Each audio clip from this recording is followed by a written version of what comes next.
နိုင်ငံတော်ရင်ဝင်နဲ့ပြောနေကြတဲ့ YSLY ရဲ့ EG ရောဘာမှမလို့ဒီကောင်ကိုနိုင်ငံတော်ရင်ဝင်လို့ပြောတာလေ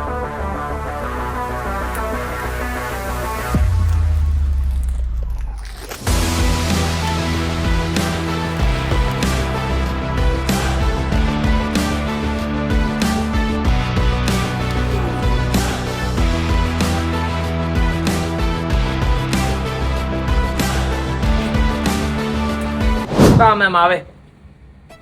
သူ့ရဲ့ note ကိုပြောမယ်ဆိုလို့ရှိရင် opening မှာရလိုက်တဲ့အနံ့ဘာကမောက်လို့ခေါ်တယ်ရှောက်ချိုသည်နဲ့အဲ့ဒါရဲ့ဂျင်းနဲ့ခက်ရှိန်ရှိန်လေးနဲ့ green apple လို့ခေါ်တယ်ပန်းသီးကိုအရေးရွှမ်းနေတဲ့အနံ့ကို၃မျိုးရိုးဆက်ထားတဲ့တောက်ပတဲ့အနံ့မျိုးတော့ထွက်လာတယ် middle note head note ပေါ့နော်သူ့ရဲ့အဓိက note အလယ် note အနေနဲ့ကကြတော့သရွက်နဲ့ပပလေးရတယ် sage လို့ခေါ်တယ်သရွက်နဲ့ပပလေးရဲ့ကြည်လင်ပြတ်သားမှုရဲ့ Juniper berries လို့ခေါ်တယ်အဲ့ခက်တင်းတင်းချုံမြတဲ့အနံ့လေးနဲ့ grenier ပန်းရဲ့တည်ငြိမ်အေးဆေးတဲ့အနံ့လေးอ่ะသူ့ရဲ့အဓိကဇက်ကောင်ပေါ်ဆောင်ပေးတယ်သူ့ရဲ့ base note အနေနဲ့ကကြတော့ကျွန်တော် amber ဘူးရဲ့နှွေးထွေးတဲ့အနံ့အားကောင်းတယ်ကဲသူထဲမှာတွန်ကာဘိန်းလို့ခေါ်တဲ့ခြုံမြပြီးဆွဲဆောင်မှုရှိတဲ့ရနံ့လည်းပါတယ်စန်တာဝူလို့ခေါ်တဲ့တည်ငြိမ်တဲ့တစ်သားရနံ့တွေပေါင်းဆက်ပြီးတော့နိုင်ပေါင်းများစွာခံအောင်လို့ base note ကိုပြင်းပြင်းလေးလုပ်ပေးထားတယ်အဲ့ကြောင့်မို့သူ့ရဲ့ longevity ဒီ long lasting အနေနဲ့ကကြတော့နိုင်ရ9နာရီကနေ10နာရီကျော်ဒီခံပါတယ်လို့သူက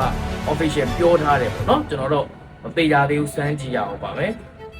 အဲ့တော့ဒီကောင်ဘယ်လိုလူတွေသုံးလို့ရလဲဆိုတော့အသက်20ကျော်ကနေစဗျာ30ကျော်40ကျော်ကျော်ဒီနဲ့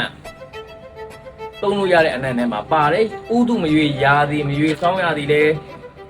Unitary လေးနဲ့ amber ဘူးအနံ့ကြောင့်လို့မိုက်တယ်။နွေရာသီမှာဆိုလို့ရှိရင်လုံးဝ fresh ဖြစ်တဲ့ဒီသက်သာချင်း opening မှာပါတဲ့bergamot ဒီ green apple ဒီ gin နဲ့ဆက်ရှင်းရှင်းလေးတွေကြောင့်မလို့နွေရာသီမှာလည်းဒီကောင်လုံးဝ fresh ဖြစ်မဲ့အနံ့လေးထဲမှာပါတယ်။အဲကြောင့်မို့ဥတု3ပါးမရွေရာသီ3ပါးမရွေသုံးလို့ရနေလို့ဒီကောင်ကိုနိုင်ငံတော်ရေမွေးဆိုပြီးတော့ပြောကြတာဖြစ်ပါတယ်။ပေါ့နိုင်ငံတော်ရေမွေးဖြစ်လက်မခံခြင်းနဲ့လက်ခံမဲ့အနေဒါပဲဖြစ်သွားတယ်ပေါ့နော်။အဲ့တော့သို့ပါဘူး YSLY ED နောက်ဗီဒီယိုတွေမှာတော့နောက်ထပ်နိုင်ငံတော်ရေမွေးတွေရှိသေးတယ်အဲ့ဒါနဲ့ပြန်တွေ့ပါမယ်ကျေးဇူးအများကြီးတင်ပါတယ်